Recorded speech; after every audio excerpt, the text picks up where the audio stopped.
Hello అండి. అందరికీ నమస్తే. వెల్కమ్ టు వారణాసి వంటిల్లు. అందరూ ఎలా ఉన్నారు ఫ్రెండ్స్? బాగున్నారా? నేను బాగున్నాను. మనమందరం హెల్తీగా, హ్యాపీగా ఉండాలని మనస్ఫూర్తిగా కోరుకుంటున్నాను ఫ్రెండ్స్. మన వారణాసి వంటింట్లో ఈరోజు బెండకాయతో అద్భుతమైన కూర చేసుకుందామండి. చాలా బావుంటుంది. చాలా చాలా రుచిగా ఉంటుంది. ఫుల్ వీడియో చూడండి. మీకే అర్థమవుతుంది. ఒక్కసారి చేసుకుంటే మళ్ళీ మళ్ళీ చేసుకుంటారు. ఆహ్, అయితే మనం బెండకాయలని తెచ్చుకుంటాం కాబట్టి శుభ్రంగా కడిగేసుకోవాలండి. కడుక్కున్న తర్వాత ఇలా ఒక పొడి బట్టతోటి తుడిచేసుకోండి శుభ్రంగాను. అలా తుడుచుకుంటే గనక జిగురు అంటుకోకుండా ఉంటుంది. తరగడానికి మనకి హాయిగా ఉంటుందనమాట. ఇలా ముక్కల కింద కట్ చేసుకొని పక్కన పెట్టేసుకోండి. ఇప్పుడు మనం కూర చేసుకోవాలంటే ఖచ్చితంగా చింతపండయితే కావాలండి. చింతపండు జ్యూస్ వేసుకోవాలి. రసం. అయితే ఆ చింతపండు రసం కోసం అని చెప్పి ఒక చిన్న నిమ్మకాయ సైజంతా చింతపండు తీసుకున్నాను. అది ఒకసారి శుభ్రంగా కడిగేసుకొని సరిపడా నీళ్లు పోసుకొని నానబెట్టుకొని ఇలా పక్కన పెట్టేసుకున్నానండి. ఇప్పుడు మనం కూర చేసుకోవాలి కదా! అందుకని స్టవ్ వెలిగించుకొని బాండీ పెట్టుకున్నాను. ఆ బాండీ పెట్టుకొని దీంట్లో కొద్దిగా ఆయిల్ వేసుకున్నానండి. ఆయిల్ వేడైన తర్వాత ముందుగా ఆవాలు వేసి వేయించుకుంటానండి. ఆవాలు చిటపటలాడిన తర్వాత మాత్రమే మిగిలిన పోపు వేస్తానండి. అలా చిటపటలాడకపోతే ఆవాలు తింటూ ఉంటే పంటి కింద పడుతూ ఉంటాయండి.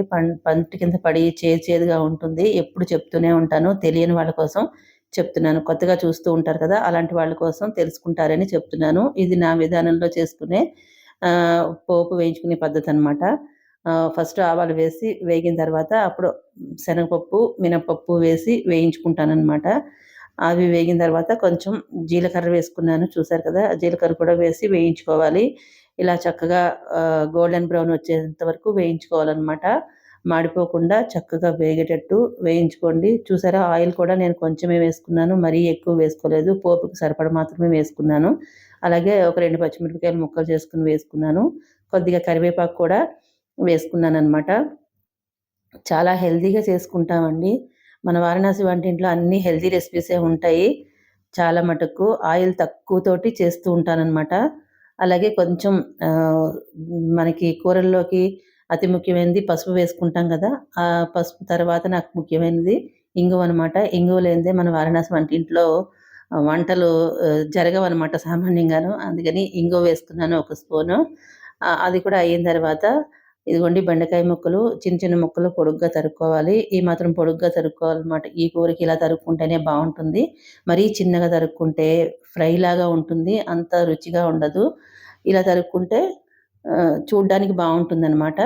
కూర కూడా మనకి మంచిగా బావుంటుంది. అయితే కొద్దిగా దీనికి సరిపడా ఉప్పు కూడా వేసేసుకొని కలిపేసుకోవాలండి ఒకసారి. మనం చింతపండు నానబెట్టుకున్నాం గదా!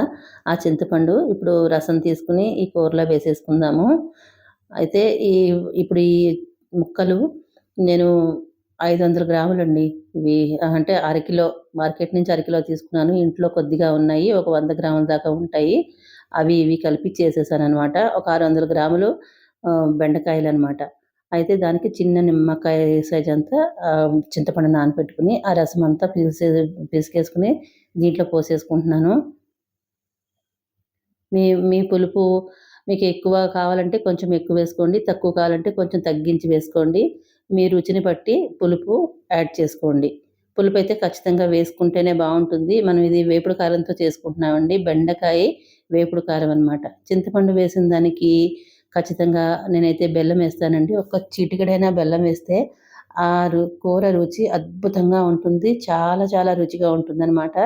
అందుకని ఒక చిటికెడైనా బెల్లం వేస్తాను. నేనిప్పుడు వేసిన బెల్లం ఆహ్, దానికంటే కొద్దిగా ఏసానండి. ఒక హాఫ్ టీ స్పూన్ లాగా వేస్తున్నాను. వేసుకొని ఒకసారి కలిపేసుకుంటాను ఇలాగా. బెల్లం ఇష్టం లేని వాళ్ళు స్కిప్ చేసేసేయండి. ఒకవేళ టేస్ట్ చేద్దాం ఇలా అనుకున్న వాళ్ళు ఒకసారి చేసుకొని టేస్ట్ చేసి ఎలా ఉందో కామెంట్ రూపంలో తెలియజేయండి. అయితే ఇలా కలిపేసుకున్న తర్వాత మూత పెట్టుకుందాము. మూత పెట్టుకున్న తర్వాత మళ్ళీ ఒకసారి తీసి కలుపుకుందాము. మధ్య మధ్యలో తీసుకొని అలా కలుపుకుంటూ ఉండాలండి. లేదంటే కూర మాడిపోతుంది కదా! అందుకని ఇలా తీసుకొని కలుపుకోండి.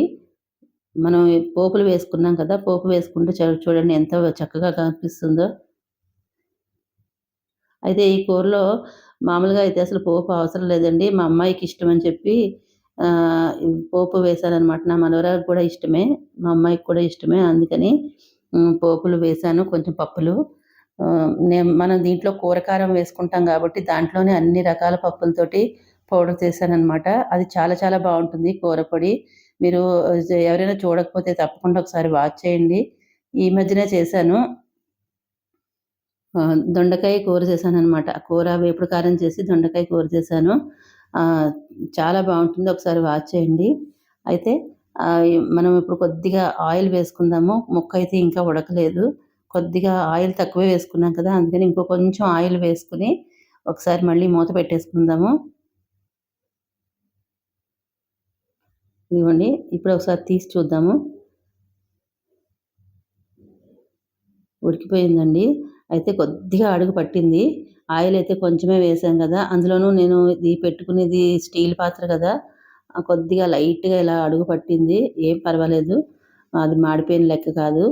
అయితే కొంచెమైతే నేను నా మనవరాలికి తీసేస్తున్నాను కారం వేసుకోకుండా. ఇప్పుడు మనం అద్భుతమైన రుచి కోసం ఇదిగోండి మనం చేసుకున్న ఇంట్లో చేసుకున్న కూర కారం అనమాట. వేపుడు కారము. చాలా చాలా బావుంటుంది. ఇదొక్కటి చేసి పెట్టుకుంటే కూరలు చేసుకోవడం చాలా సులభమండి. చాలా ఈజీగా చేసుకోవచ్చు. ఏ కూరైనా చేసేసుకోవచ్చు. కూర ముక్కలు తరిగేసుకొని ఇలా కొద్దిగా ఆయిల్‌లో వేసేసుకొని మగ్గిన తర్వాత ఈ కూర పొడి వేసేసుకుంటే ఎక్సలెంట్ సూపర్ టేస్టీగా ఉంటుందండి. చాలా చాలా చాలా బాగా ఉంటాయన్నమాట కూరలన్నీని. నేను ఇలాగే చేసుకొని పెట్టుకుంటూ ఉంటాను. అంటే ఎక్కువ రోజులు కాకపోయినా ఒక 15 రోజులకొకసారి ఇట్లా చేసి పెట్టుకున్నామనుకోండి అయిపోయిన తర్వాత మళ్ళీ చేసుకుంటూ ఉండొచ్చనమాట. అలా చేసుకుంటూ ఉంటాను. నాకు సరిపడా కారం దీంట్లో వేసేసుకున్నాను. ఒకసారి ఇలా కలిపేసుకున్నాను. ఒక్కసారి రుచి కూడా చూసుకుంటున్నాను. ఉప్పు, కారం సరిపోయినాయా లేదా అని చూసుకుంటున్నాను. ఉప్పయితే కొద్దిగా తక్కువైంది. అందుకని ఉప్పు వేసేసుకుంటున్నాను. కారం అయితే కరెక్ట్‌గా సరిపోయింది. ఒక్కసారి ఈ ఉప్పు పడిన తర్వాత ఇంకా అద్దిరిపోతుందనమాట టేస్టు. ఉప్పు కొంచెం తక్కువైనా కూడా మంచి వాసనయితే కూడా రాదండి.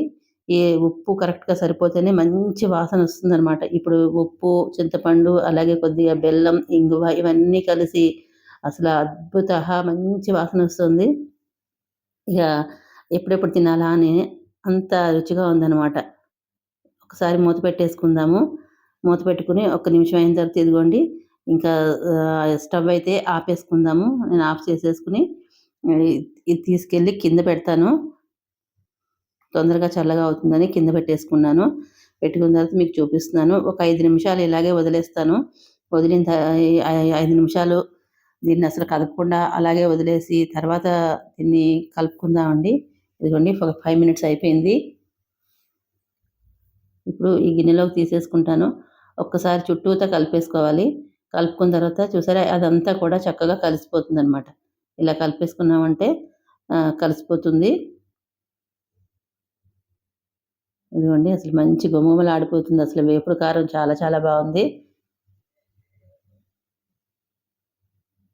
వేపుడు కారంలో కూడా రకాలుంటాయండి. నేను ఇవన్నీ కూడా హెల్తీనే. నేను చేసే రెసిపీస్ అన్నీ కూడా హెల్తీ రెసిపీసే. అలాగే గుమ్మడి గింజలతో వేపుడు కారం కూడా ఉందండి. ఇవి పప్పులతో కూడా వేపుడు కారం ఉంది. అవన్నీ కూడా ఒకసారి చూడలేని వాళ్ళు ఒకసారి చెక్ చేయండి. ఇంతేనండి మంచి గుమగుమలాడే బెండకాయ వేపుడు కారం కూర రెడీ అయిపోయింది. ఈ వీడియో ఇక్కడితోటి ఎండ్ చేసేస్తున్నాను. మీకు గనుక నచ్చినట్లయితే లైక్ చేయండి, షేర్ చేయండి, సబ్స్క్రైబ్ చేయండి. మీ ఫ్రెండ్స్‌కి, ఫ్యామిలీ మెంబర్స్ కూడా షేర్ చేయండి. ఇలాంటి మంచి మంచి హెల్తీ రెసిపీస్ మన వారణాసి వంటిల్లు ఛానెల్‌లో వస్తూ ఉంటాయి. తప్పకుండా వాచ్ చేయండి. వాచ్ చేసిన తర్వాత మీకు నచ్చినట్లయితేనే లైక్ ఇవ్వండి. ఓకేనా ఫ్రెండ్స్? ఇంతేనండి. Okay. Bye. Thank you for watching.